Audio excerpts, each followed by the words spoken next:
Hi, everyone. I'm Jeremy D'Entremont. I'm the US Lighthouse Society historian and host of the podcast, Lighthearted. And with us today also is the Society's Executive Director, Jeff Gales. Hi, Jeff. Hello there. Looks like a beautiful day out the window behind you there. And after the tour presentation, Jeff will help with the Q&A portion of the program. We'll explain that when we get to it. A lot of you are old pros at this. You know, you can digitally raise your hands or you can ask questions in the chat, but we'll go over that later.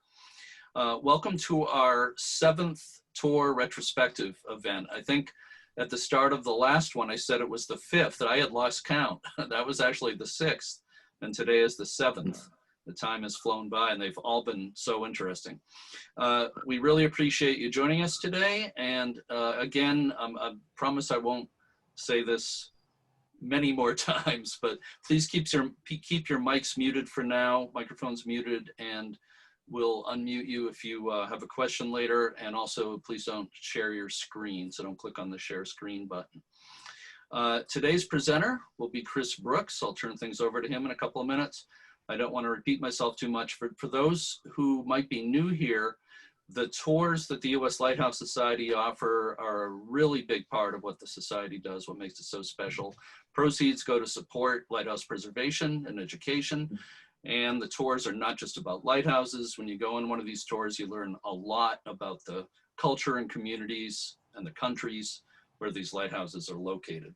And I'm sure we'll hear a lot about South Africa and, you know, things besides the lighthouse from Chris today. I'm not going to say a lot about South Africa because I know Chris has that covered. Just a little general background. The Republic of South Africa is the southernmost country on the mainland of the Eastern Hemisphere and is the most populous country located entirely south of the equator. The country has more than 471,000 square miles, population of about 60 million people, and it has the second largest economy in Africa, 33rd largest economy in the world. Dutch and British colonists struggled to control South Africa for many years. By the mid-1800s, the coastline was under British control. As a result, South Africa's lighthouse heritage is chiefly British.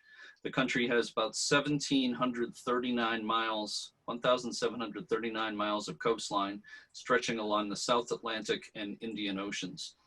A very important man in South African lighthouse history was Harry Claude Lee Cooper. I don't know if you're planning to talk about him, Chris. Are you? Am I only by name, and that there is one lighthouse, Cooper Lighthouse, but I was just going to not talk about him independently. If you please talk about him as okay. Just a reference that there's a lighthouse named after him. Yeah, okay, I'll just say a little bit more about him. Harry Claude Lee Cooper was trained as an engineer in England. After some time in Australia, he was appointed as South Africa's first lighthouse engineer in 1916. He served in that position until 1941. And under his leadership, the number of lighthouses in South Africa grew from 17 to 41. There are 45 lighthouses in South Africa today. They're operated by the Lighthouses and Navigational Systems Division of the Transnet National Ports Authority, or TNPA. Some of them are still staffed by resident keepers, a few of them at least, and some are being developed for tourism by the TNPA. And there's also some that have overnight accommodations. So that's pretty much what I wanted to say as a little context at the beginning here. What I'm going to do before I turn things over to Chris is, well, I'll do it as Chris starts speaking. What I'm going to do is I'm going to post the map for this tour. You should have, some of you I'm sure got it in the email that was sent out. There was a link there, but I'll post it in the chat here. I'll post an actual PDF file of the tour map that Chris will be showing. And I'll also post a link to it so you can get it either way. So if you want to download the map and follow along as Chris is speaking, you can do that. So let me introduce Chris. Chris Brookes is originally from England, is a resident of Bainbridge Island near Seattle, Washington. He's led a number of the US Lighthouse Society's international tours in recent years. And as we know, those of you who've been here before know that Chris's retrospective tour events are always interesting and entertaining. I have no doubt that this one will be too. So let me go ahead and turn it over to Chris. Oh, thank you very much. Let's start and get my screen share. Well, welcome to another edition of Lighthouse Retrospectives. And this is a tour to a most fabulous country.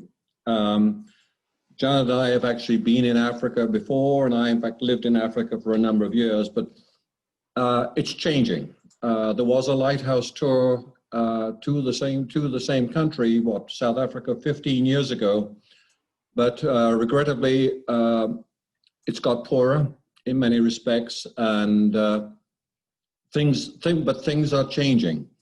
One of the delightful aspects of this tour is that because it's a poorer nation, they aren't in a rush to get LED lights and modern lights everywhere. Part of the real joy of this tour is that we were able to find Fresnel lenses everywhere, and several of the Fresnel lenses are just actively in use as normal, which is a delight that you can't find in North America or really Europe today. But let's get a little bit and show you a little bit about where we went. The tour starts in Cape Town. That aircraft sign there is the Cape Peninsula, which is where we started with a number of lighthouses.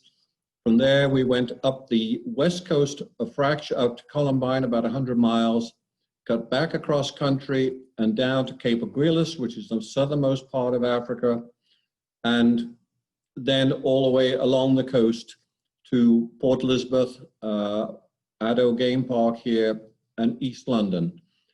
One of the things you should know about South Africa is this stretch of water between Durban and Port Elizabeth is one of the most dangerous coastlines in the world.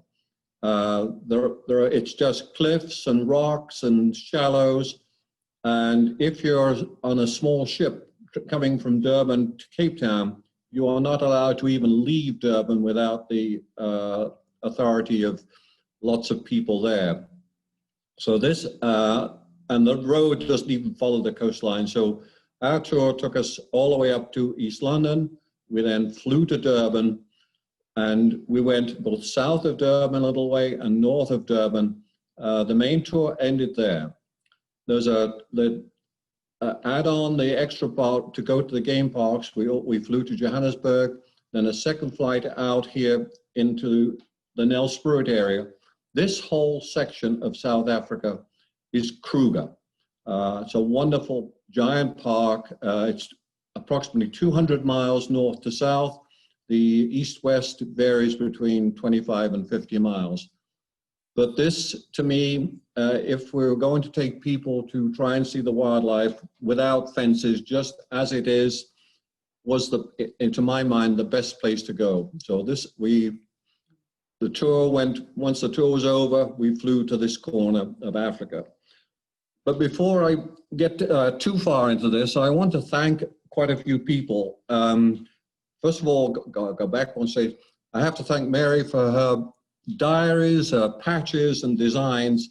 Mary Bukowski, I think many of you know, creates these wonderful designs. This lighthouse she put here is the Gilas, which is the southernmost lighthouse in South Africa. But beyond Mary, we have to thank Transnet, the South African Lighthouse Society. Unfortunately, unlike the tour 15 years earlier, the staffing has rapidly reduced, so they weren't always able to help in the way that they had previously done, but nonetheless, a great group.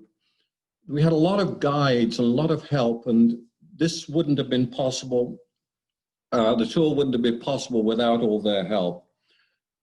And additionally, South African Airways came to our rescue in that at one point in the tour, we had to fly from Johannesburg in small planes up into the game parks. And at that point, we had 23 people on the tour, and I could only ever get seats for 22 people on the plane. So Bob Taylor, South African Airways got him on a light aircraft to a different airport about 30 or 40 miles away, and Kapama, the game lodge we went and rescued him. So more help. But just as importantly, I want to thank everybody on the tour who sent pictures, sent in pictures, many of which I'll be using today. Bob Taylor, Rhonda, Sandy, Dick, Wanda, and in particular, photographer extraordinaire, Louisa. I think I must have at least a dozen of her pictures in today's presentation. This is the map from the tour that you can download.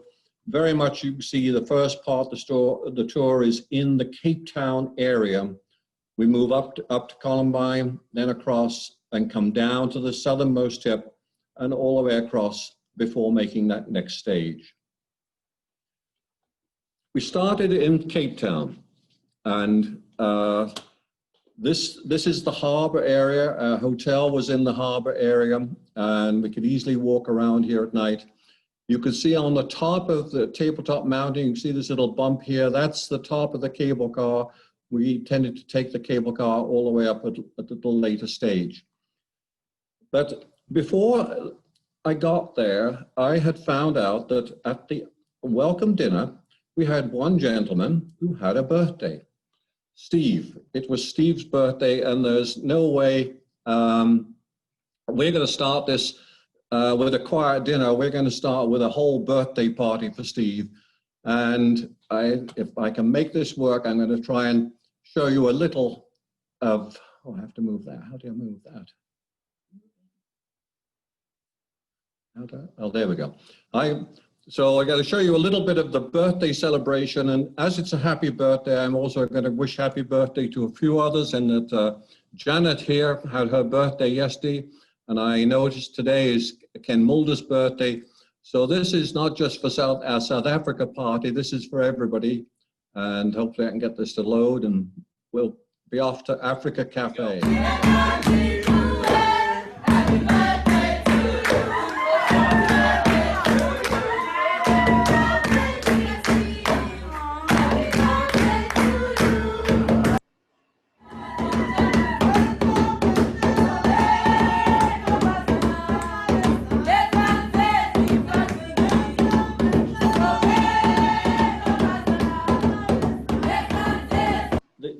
Where we had the celebration is where they had all of the recipes for everything was from the continent of Africa. It could be from the north, from Morocco, but this was just a wonderful menu.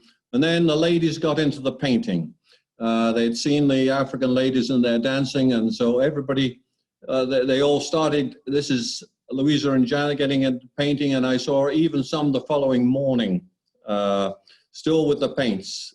Just having fun. But from there, we went the following morning and we started our tour by going around the harbor.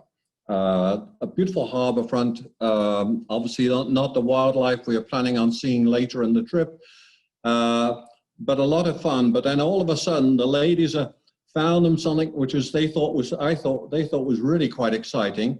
I'll move it a little closer. Husband daycare center. So I think they were getting ready to dump us folks for the day. Need time to look after yourselves, relax and shop, leave your husband with us. But the reality is it was a bar, and at 9 o'clock in the morning, none of us were ready for a bar.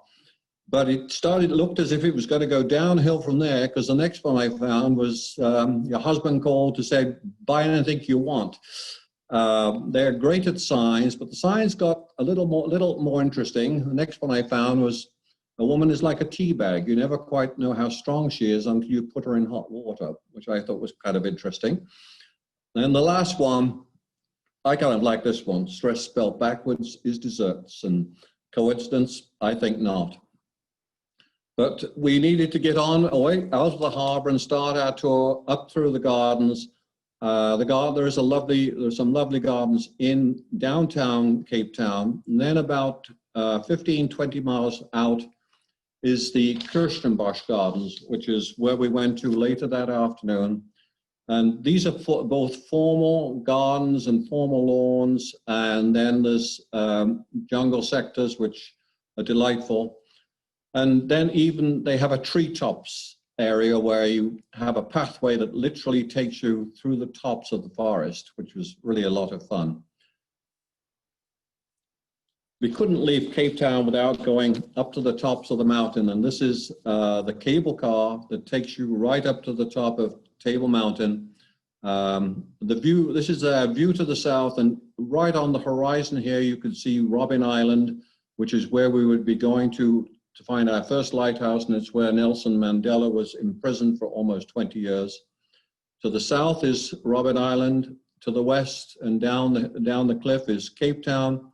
And to the north is this lovely hazy blue African sky. Just a wonderful place to go. But it's time to go and hunt for some lighthouses. And the following morning, we're on a high-speed boat on our way to Robben Island. I had worried about this part of the tour in that the water here on the southern coast can be really very rough at times, but we had a wonderful smooth transition. I've got to get there we go. Arriving at Robben Island and the lighthouse. It's one of these where we could climb. The Robben Island Lighthouse was actually built in 1865. It's a staff station. And the focus here is very much on the prison and Nelson Mandela. The Dutch were first here. They got here in the 1600s.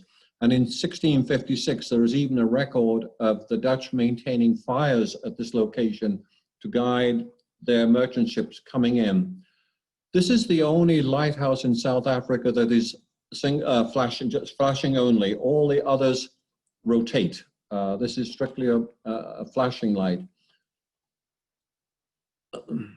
You've got Shelley and Heather, and you can see at the back behind them, Cape Town. We're about 10 miles offshore at this point. But the focus, was a rather large gentleman, at this point was the prison. I loved this part of the tour, and that it was to actually see where Nelson Mandela had been imprisoned, but it was the stories I loved. The guards, the people who guide you around the prison are former inmates, and they're full of stories. And I love this man's stories of communication. How, if you're in solitary or if you're in a group, they manage to get messages to each other and messages out of the prison without the prison guards knowing. Nelson, long before he became president of South Africa, was very good at talking to the authorities and convincing them that it would be a much better situation for everybody if people could play sports or people could do gardens. And it was the sports and the gardens that were very well received that became their communication centers. One of the most popular sports was cricket. And if you need, there's always people hanging around the outside the prison. And the guards never realized that if they wanted to get messages in and out the prison, they'd set up a cricket match, and the odd ball would go over the wall, and that ball had been slit with a razor and a message put inside, and likewise the ball that was thrown back was a different ball with the messages inside.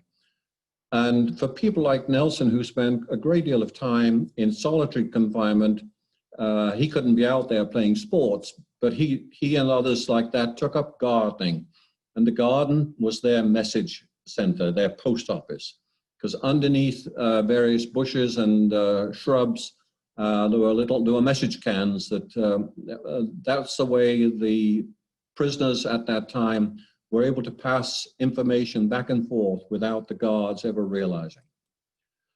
This is our group, enjoying the start of the day. There were 25 of us at the start. 23 from the US. We had one gentleman from Holland, and you see also from Finland. So we had 2 foreign visitors joining this tour. Our first lighthouse on the mainland is Greenpoint. It's the oldest lighthouse in South Africa, actually built in 1824. And the height was changed. Originally, the height was to this level. It was increased and changed.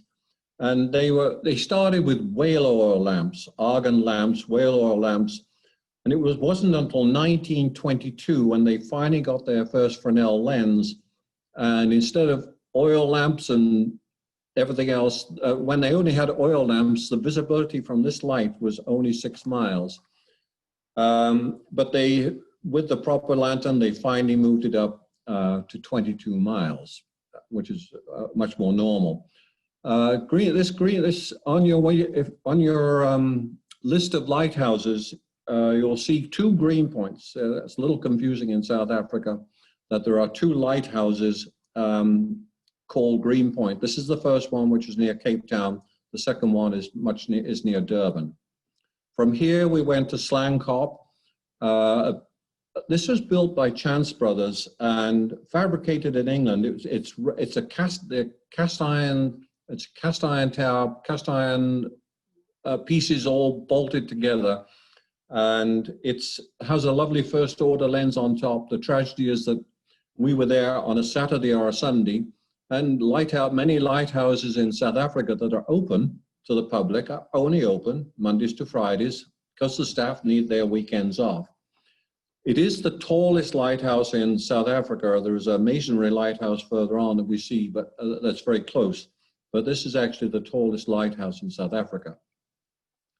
From here, we wanted to get to Roman Rock. Now, Roman Rock is a couple of miles offshore, and we found the only people we could find to get us for these whale-watching tourist boats. But if you look, we're not sitting on benches. We're all riding motorcycle-type seating with a very solid, sturdy bar in front and behind, in that they traveled at very high speeds. We were clocking at close to 25 or 30 knots at one point in these boats. A lot of fun, a great day, but we have to get out on our way to go and see if we can find Roman Rock. And here we get to Roman. Roman Rock was built originally in 1861. It's a cast iron tower with a lovely sort of flared top. This was also fabricated by Chance Brothers. Chance Brothers, I think, somehow cornered the market of lighthouse building in South Africa, and every lens and most towers that we came across were fabricated by Chance Brothers. Excuse me. This lighthouse took 4 years to build because of the difficulty of getting a foundation on this reef. It proved to be very difficult. It was upgraded. It was built in 1861, but it's upgraded substantially in 1992 and again in 2015. From here, we used these high-speed boats to chase around and saw a number of wild cormorants and seals. But this is where I think I'm starting to mess with people's minds, because over on this shore, people wondered whether we really were in South Africa because there is a penguin colony. This is a lovely spot. Unfortunately, we had to be fairly quick, but we were there at the time when a lot of young chicks had hatched. The chicks were almost as big as their parents, but were still begging for food. From that point, we went down to the southernmost tip of the Cape Peninsula. And this is the upper Cape Point light, built in 1860, but it hasn't been active for almost 100 years. It was deactivated in 1919. The height is the problem, the focal length of this lens. It was built on the top of the Cape Hill with a focal plane of 816 feet. This caused many problems, not only that for half of the year it seems to be in the cloud, so nobody could see it, but the other ships were used to seeing lighthouses anywhere from on the beach up to with a focal plane of 200 or 300, sometimes 400 feet. They were not used to seeing lighthouses with a focal plane of 816 feet, and they were misjudging the distance from shore several times and caused quite a lot of challenges. As you'll see, there's quite a lot of tourists and people here. This is the southernmost point of Cape Peninsula. Lots of tourists, lots of bus drivers. The sad point one of the sad points here is that from here, there's a trail, a very steep trail leading down to the lower Cape Point. I asked our guide and 6 other guides standing there, how was the trail? Could I take our group down there? Was it safe? None of the guides had ever been down the quarter-mile trail to the next lighthouse at Cape Point, which is a lovely little lighthouse right on the tip of the Cape Peninsula. Obviously, I can't get some of my photographs vertical, but it's this light, because of its difficult of accessing this edge of the cliff, took almost 5 years to build. Unlike the 816 focal plane, this focal plane is only at 253 and has served very well since that time. From Cape Town, we journeyed north up the west coast. We wanted to see Columbine. As you move north up the west coast of South Africa, it gets drier and drier and drier. And about 100 miles north of this, it goes totally to desert. But Columbine is one of these delightful little towns. I like the way this cottage had put a boat out on an anchor and made it really quite decorative. Columbine Light is looked after. This was much newer, built originally in 1936, and the Fresnel lens is still in use. And this is the most incredible light station in that the lighthouse keepers look after it. It's painted and cleaned to the point that you could eat your dinner off the floor. It's an amazing light. And of course, we're there having fun. This is Terry, Dick, and Teddy up viewing the light. This is what I mean, this is the machine room, the compressors. And look how beautifully painted and clean that floor is. I could never get over the cleanliness and how they loved and looked after this light. I had to take a picture of this Chance Brothers in that I was actually born within 10 miles of where the Chance Brothers factory was in Birmingham, England. And as a child, I didn't have much knowledge or interest in lighthouses, but I did have a friend next door we were crazy about stamp collecting. And unbeknownst to me, this boy's father was the export manager for Chance Brothers and was sent all over the world. And he would send us these most exotic stamps. And I probably had one of the best stamp collections at the time, but here I am now 60 years later talking about Chance Brothers, but I came right from Birmingham, and that's where this was. The factory is now a ruin, it's gone. From Columbine, we crossed the lower part of South Africa into the wine country. Just beautiful vineyards, and how a lot of houses with this beautiful Dutch architecture, exquisite country. And of course, the first thing we have to do is go and have a wine tasting, which is where we found ourselves that afternoon. And we stayed the night in Frankenschhoek, and before heading out the next morning for the coast and the southern coast and Hangklip. This lighthouse is much more modern, built in 1960. A little more driving to get down along the south coast, and one of the places our guides had recommended for lunch was Bien Tang's cave. Bien Tang's is literally a cave in the side of the cliff. Just the water, the sea is crashing just below you here. Lovely. The only thing we hadn't quite figured on, once you're in a cliff cave alongside the sea, it can be quite cold. So they had to get us all blankets so we can have a comfortable lunch. From there, we pushed on to Danger Point, and Danger Point is literally was built in 1852, following a dreadful shipwreck. A British troop ship crashed onto the rocks at this point, and 450 lives were lost at that time. And they built it in 1852. It was modernized in 1970. The Fresnel lens is a first order lens, but it's no longer in use. And here we go. That's the Danger Point lens, a wonderful lens, but unfortunately it's not. They're using a modern LED light, but we were able to climb and just had a great time. This is the group reaching Cape Aguilas. Cape Aguilas is the southernmost point in Africa. This is the second oldest surviving light in South Africa, built originally in 1849. It has an active first order lens.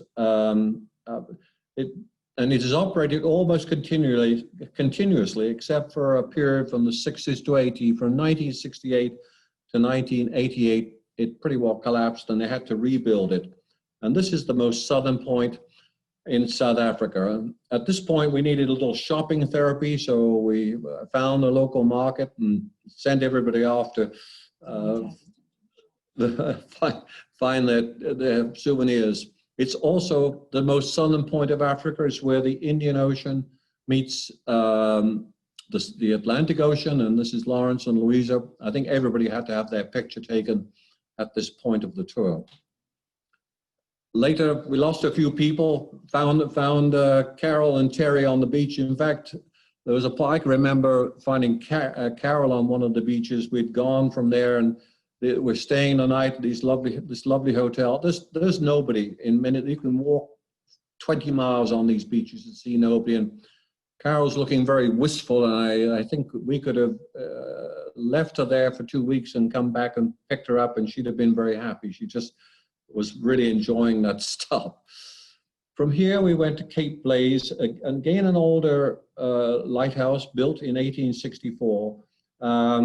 It has been automated, although there are 3 staff remaining. They use this location for communications and weather observations. Very close to that lighthouse is a maritime museum. We arrived late and just about managed to, they gave us about 15 or 20 minutes to race through it before they were due to close.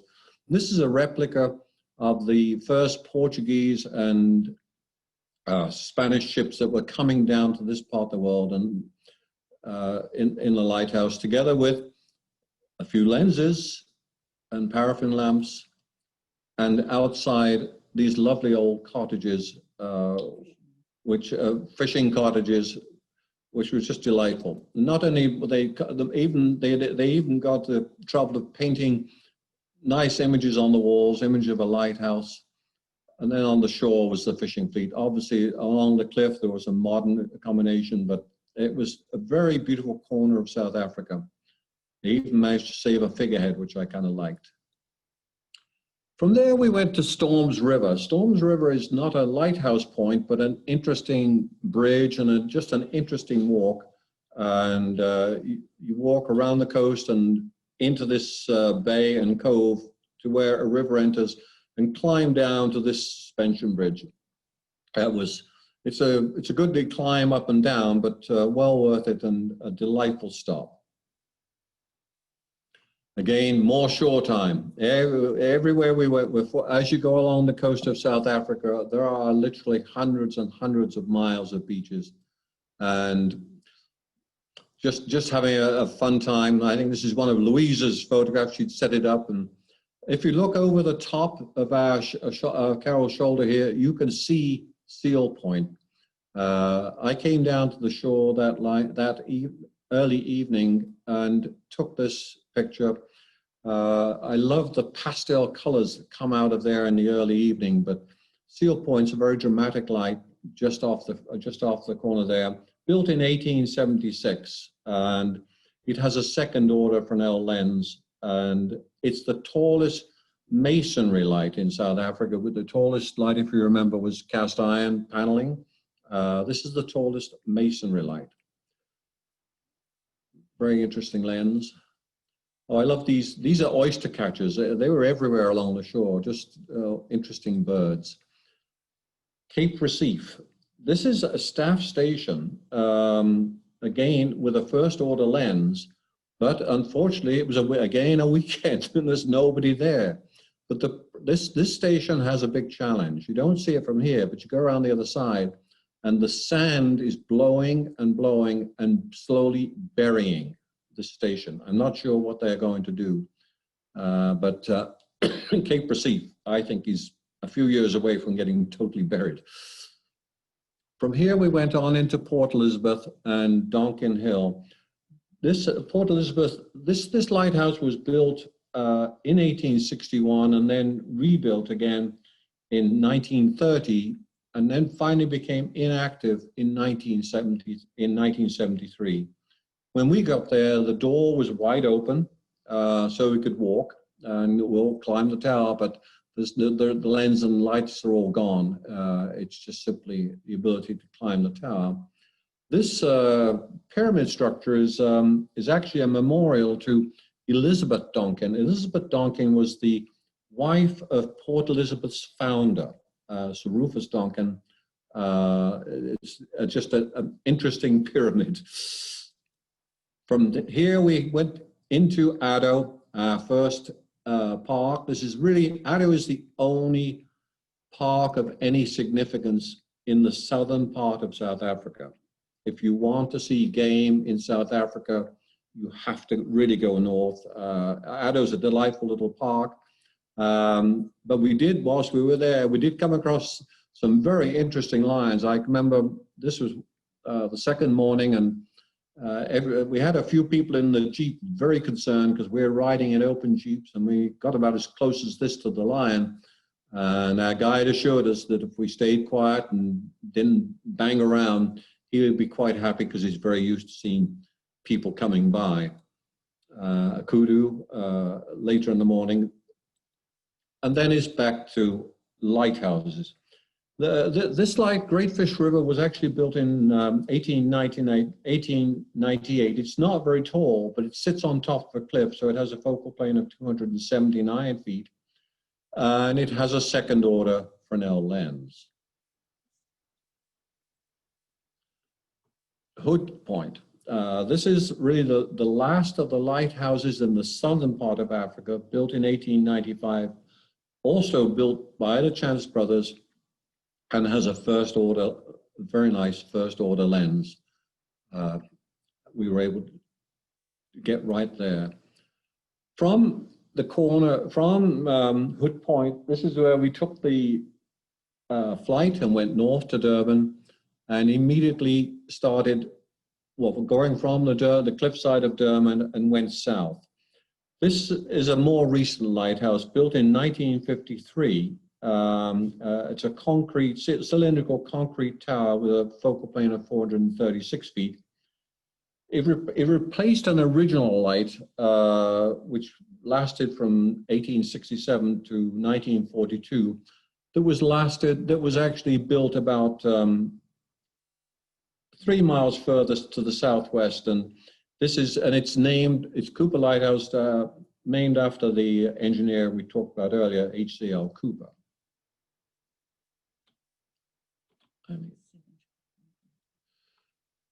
Mpumalanga. This is virtually in central Durban, right on the coast. Of course, we're in South Africa where the sun shines all the time. Durban, I think, gets something like 350 days a year of sunshine, and we are there on the 2 or 3 days of the year when it actually rained, which is interesting. But the hotel where we had lunch is right off the side of this photograph, and you look straight into the top. But the Oyster Box Hotel we didn't stay at the Oyster Box, but we had to have dinner there.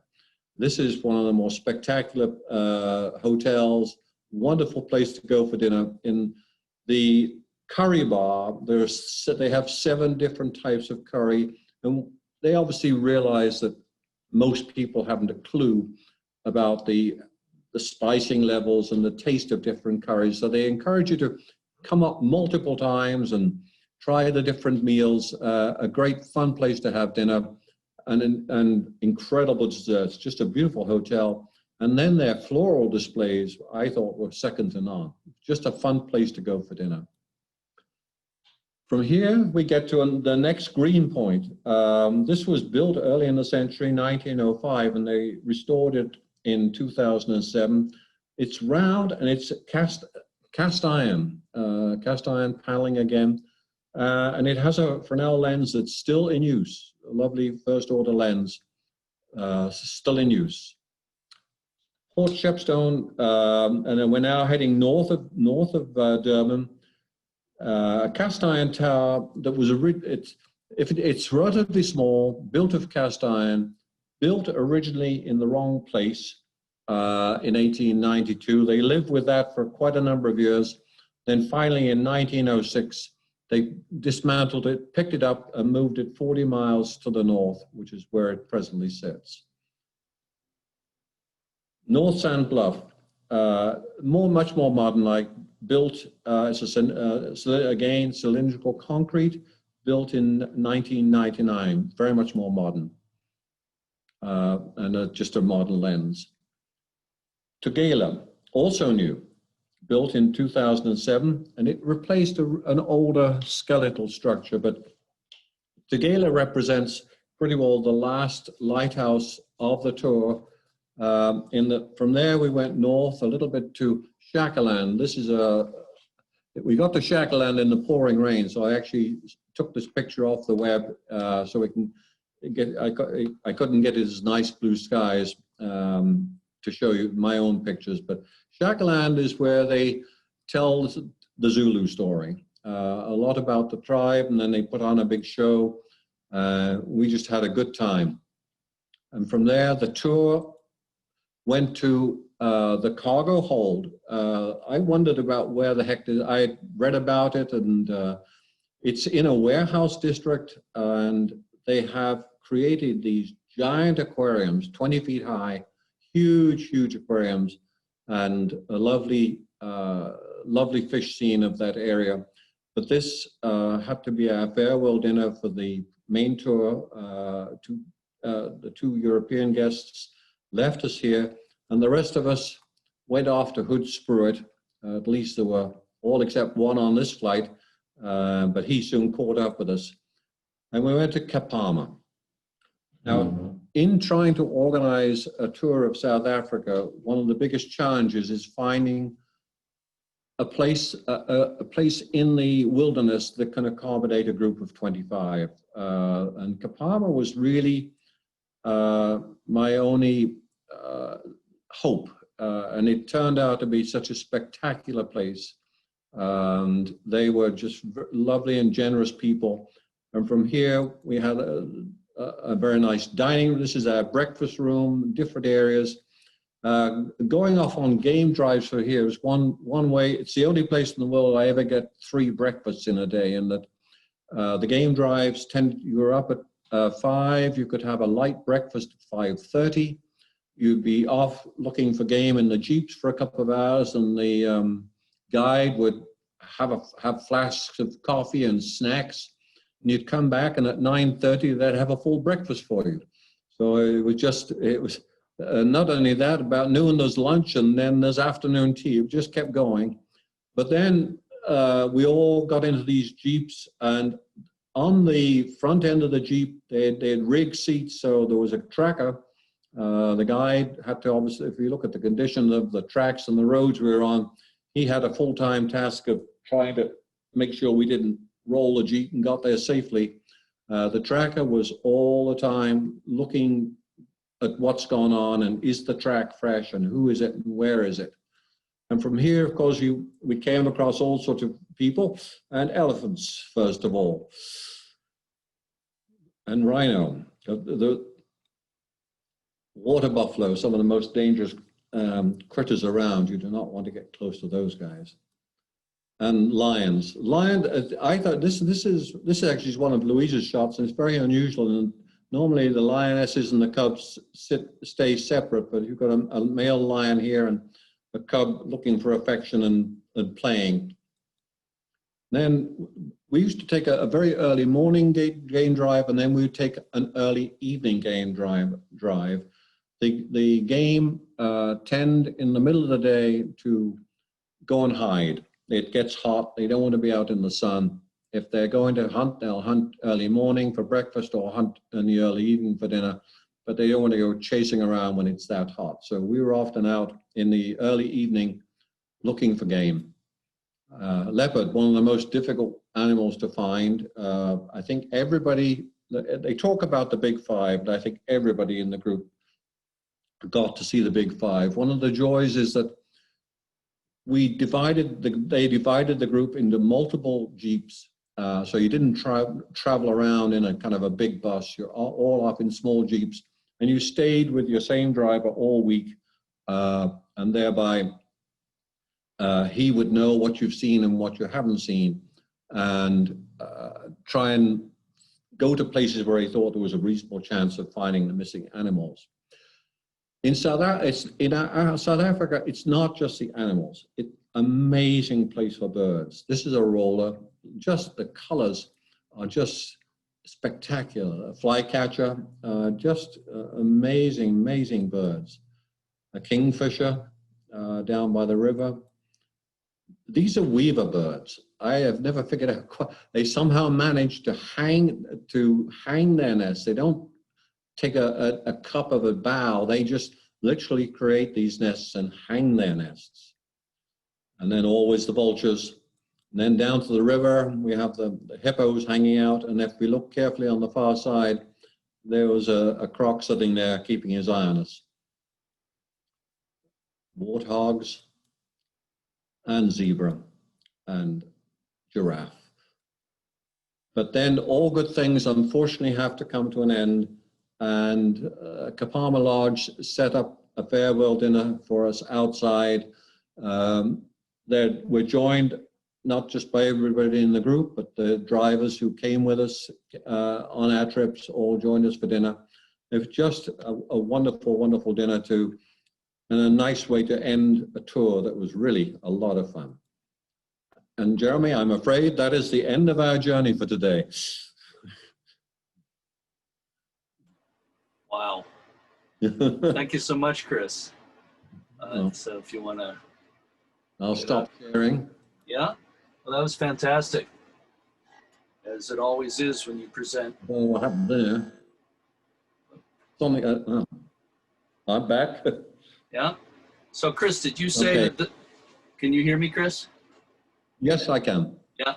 So did you say that this was the favorite of the tour, your favorite of the tours that you've done? Oh yeah, it was just it's my favorite. I love the ability to see all the lenses in that it felt much more original. I love the vitality of, I mean, I've lived and worked in Africa for several years, and I love, these people are as poor as church mice half the time, but they've just got a vibrancy and a life that I enjoy. I enjoy being with the African people. The group was terrific. We had a great group of people, willing to get into some of the fun that I'm up to in terms of that, the party to start it off, and everything worked. You worry about things like, you know, I couldn't get somebody on a plane, and how is that poor individual going to make it? And we had a bus breakdown. Unfortunately, our tour people, we had a breakdown, and the rule is if it's broken down, the bus gets replaced. Well, the owners of the bus decided they could fix it, and of course we broke down the second day. But we were able to scramble and got on the phone, and we found a driver deadheading back from Durban to Cape Town with an empty bus, different company. We said, we don't care, we're taking that bus. And there are all these little things that happen, but they didn't hurt the tour. They were kind of just part of the adventure. It was just a lot of fun. Mm. Well, it looked absolutely amazing. Between the lighthouses and the animals and the people, the villages and so forth, just great. So again, thank you, Chris. I'm looking for questions. If people have questions, feel free to ask questions in the chat. I don't see any questions there yet. But Jeremy, I'll make one comment at this point. In terms of people, I hope everybody in their lifetime gets a chance at some point to go on safari. It's an amazing experience. And South Africa is probably the only remaining country in Africa where I could say you can drive yourself. If you're trying to do it at a lower cost. Janet and I have previously been there, driven thousands of miles. It is, for the most part, perfectly safe. You just use a little common sense. You don't drive at night, and you obey the laws. You recognize that you're going to be taking a longer period of time to get from A to B. In Africa, in South Africa, there's a lot of make-work projects. There's not many people on the roads, but the roads are fantastic because that's a way of employing people. And so you'll end up with a lot of roadworks. But this is probably the only remaining country where you could even camp. You can go to Kruger and camp. but always remember it's going to take you longer than you think because of roadworks, because of some nonsense or something that happens. We had a delightful experience trying to get into Kruger once. I got there at the gate at 4:30, feeling I'm totally safe. We can get in because they closed the gate at 5, and they said, no, your lodge is 50 miles inside the park. We can't let you in. But then a delivery driver showed up and kindly said, well, if you want to follow me in, I'll take you. But it's just a beautiful part of the world. Climate is amazing. If you go to game parks, watch your time of the year. In that, to find animals, you need the best times are when the grass is burnt dry. If you go in the spring, the grass is 3 or 4 feet tall, and you could have a lion sitting on the side of the road, you wouldn't know he's there. But if you go in the fall when the grass is all burnt down, that's the time to go and see game. Just remind us, how long was this tour? How many days was it? I want to say it was, we'll look it up. We have a book, Jeff. It's on the map, March 10th to 24th. So it's pretty much two weeks. Yeah, and does that include the extension too to the game? That includes the extension, yes. So it's a long tour, but you know, it's important to give yourself enough time to do everything and not rush it. Exactly. Africa is one of these places where you rush. If you want to rush, you're going to get into trouble. There's always something going to come up that's a surprise. We do have 2 questions in the chat. One question from Roderick Barrow is, well, he asked it privately to me, but I don't know the answer, so see if you know the answer, Chris. What was the tallest lighthouse and how many stairs climbed? I guess the tallest lighthouse on the tour. Tallest lighthouse is Seal Point, isn't it? That's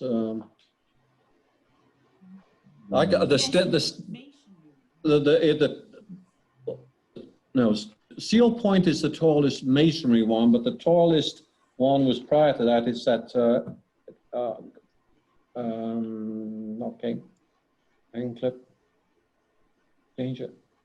No, I can't. I'm missing my notes, but I'm afraid I can't recall the number of stairs. It's while we're talking, Janet will try and look it up for us. Okay. And the other question from Earl Major, he says there's a fair amount of coastline between Hood Point Light and North Sands Bluff. Is the coastline between those 2 lights more stable? Not very stable. There is one lighthouse more just north of there that's either about to fall into the sea or has fallen into the sea. It's not a very stable area, and they would not let us go to. There's one further lighthouse, name which escapes me, but it's not a terribly stable area. Okay. I don't see any questions outside of the chat, but just so everybody knows, if you want to ask a question verbally to Chris, you can digitally raise your hand, click on participants, and you should get an option for raise hand, in which case we'll call. I wanted to mention that, if you don't mind, I want to mention that I put in the chat a link to a website. Last year, we were contacted at the society by one of the Chance brothers' great-grandchildren, who is spearheading an effort to restore the factory and turn it into a big museum. And if you go up into the chat, you'll see the link posted to their website. It sounds like a really exciting project. I mean, they have a long way to go. Like Chris said, the entire factory is in complete ruins, but you know, it could be salvageable with enough money. So it's an interesting project, and if you get a chance, go check out their website. Yeah, I just posted the link again, Jeff, so people can click on the link. It's really, yeah, it is a great project. And I was thinking of doing something on the podcast about that, so I do hope to do that. Let's see here. I don't see any hands raised. Will there be another Lighthouse tour to South Africa? There's a question. Well, I would love there to be. There was a 15-year gap between the first one and this one. The trouble is with this COVID, we're backed up in that I have 4 or 5 tours already planned, both to Italy and Sicily and back to Greece, and then I've got another tour planned for Japan. So it's we have to clear the backlog before we can start creating yet more new ones, unfortunately. let's see, I'm just answering somebody in the chat. I've got it, the height of Seal Point is 27.5 meters. I've got to multiply by 3 or they're just under 100 feet. Seal Point is the highest lighthouse, the tallest masonry one. There was a question, Chris, about if where did you live in South Africa? I live predominantly in West Africa and East Africa. I only visited South Africa. The company I worked for had a factory in South Africa, so it was looked after predominantly by the people responsible for that factory. I lived in Nigeria and I lived in Kenya and would sometimes visit. Okay. Will you be doing the Hawaiian lighthouses? Yeah, Jeff has to do that one. Yeah, I want to do that. I'll put you down for that one. Is the question, are we doing a retrospective on it or an upcoming tour? When was the last time a Hawaii tour was done? Probably 3 years ago, 3 or 4 years ago. And who led that? I'm not sure who led that. I want to say Wayne did that one. I can't remember who led that one. It was a few years ago, though. But we'll bring that one back. That one's a pretty easy one. But, you know, remember that one involves taking a Pride of America cruise on Norwegian Cruise Line. So I don't know how many people want to get onto a cruise ship at the moment. So you'd have to think about how to do that one without doing the cruise. Somebody says, I'd like to see a retrospective on the Hawaii trip. I have to figure out who led that, see if we've offered that tour at least 7 times. So we can find somebody to do the Hawaii retrospective. That wouldn't be difficult. Yeah. There's a note in the chat. A lot of the people on this call were on our very first Hawaii tour. Is it possible that Jerry Rowland led that tour? No, it was Wayne and Sally Wheeler. Yeah. Yeah. Okay, somebody said Jerry. Okay. Yeah. Jerry was planning to do it, but it never transpired for some reason. Mm-hmm. Did Jerry do it? So Jerry and Margie Rowland led the most recent Hawaii tour, and the one before that, I believe, was Wayne. Okay. Yeah. But the very first one I did, and that was a really fun trip. We had over 70 people on that trip. Oh. Wow. Yeah. How'd you manage that? Well, the cruise ship helped, and being that our hotel floated around with us helped, and it just all worked. It was a great trip. Excellent. So I'm not seeing any other questions. I don't see any other questions in either the chat or people raising their hands. So speak now or forever hold your peace. Jeff or Chris, anything you'd like to add? Regarding the tour that Chris talked about, but we actually have a group on a tour right now, believe it or not. This is the last day of the Lake Huron tour, and I just wanted to reassure everybody who's concerned or listening to this that the tour went great, no problems. Everybody social distance, and everybody used lots of hand sanitizer and wore their masks. And the only issue was a cruise they took that had 4-foot swells.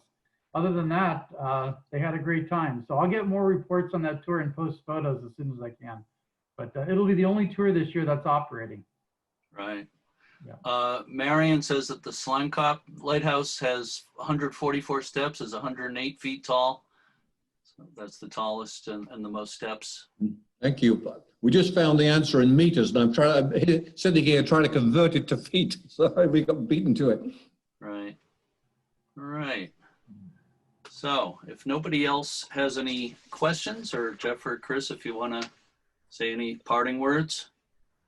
I would just say that if there are people with questions about traveling in Africa, I'd be happy to answer them by email or whatever. It's a continent where you do have to pay attention. Some areas are not entirely safe. South Africa, as long as you stick with the groups and stay and don't do silly things like wearing expensive jewelry and expensive watches, not at risk at all. And I would encourage you, it's a great place to go. And but I'm more than happy to answer questions by email if you find things you want to understand later on. And if anybody ever wants to try a trip on their own, we're happy to share. The Society's happy to share our information, our itineraries, and our maps, and help you with your personal travel plans as well. So we're happy to do that if you ever decide to do it on your own. Any place that we've traveled to. Mhm. And let me mention that this tour, this video of this presentation today will be put on the USLHS YouTube channel and on the USLHS website as well, probably by like Monday or Tuesday, hard to pinpoint the time, but it'll be up within a few days. And if you go to the YouTube channel, or there's a page with these tour retrospectives on the USLHS.org website, all the previous tour retrospective presentations are on there. So again, this is the 7th one. Check out the USLHS YouTube channel. There's quite a bit on there now. Some of them had. We have one question in the chat room that said, did they have passport stamps? Yeah, that question was just asked. Did they have passport stamps on this tour, Chris? They did. Some, not all of the lighthouses did. We went to see 22 of the 45 lighthouses in South Africa. Some of them that were manned did, and volunteers did have stamps, and that they just happened to be in the more urban areas than some of them that were isolated. Okay. I'm not seeing who's talking, so I actually don't know who's talking. That's Janet. Janet, it's my wife. Oh, it is. That's where, okay.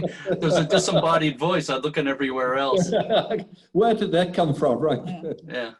It's I thought it amazing how many different places in the world have stamps now.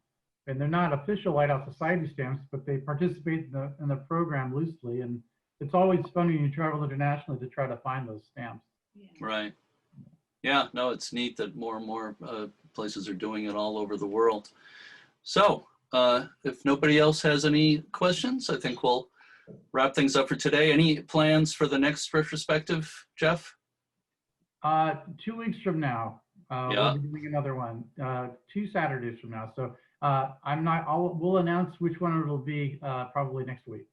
Okay, sounds like a plan. So thank you again, everybody, for attending once again, and hope you enjoyed it. We got a lot of nice comments in the chat, and I see somebody asking me a question right now, so I'll get to that. But thank you all so much, everybody. Enjoy the rest of your weekends, and we'll see you next time. Bye-bye. Take care, everybody. Bye. Bye. Thank you, Chris. Thank you.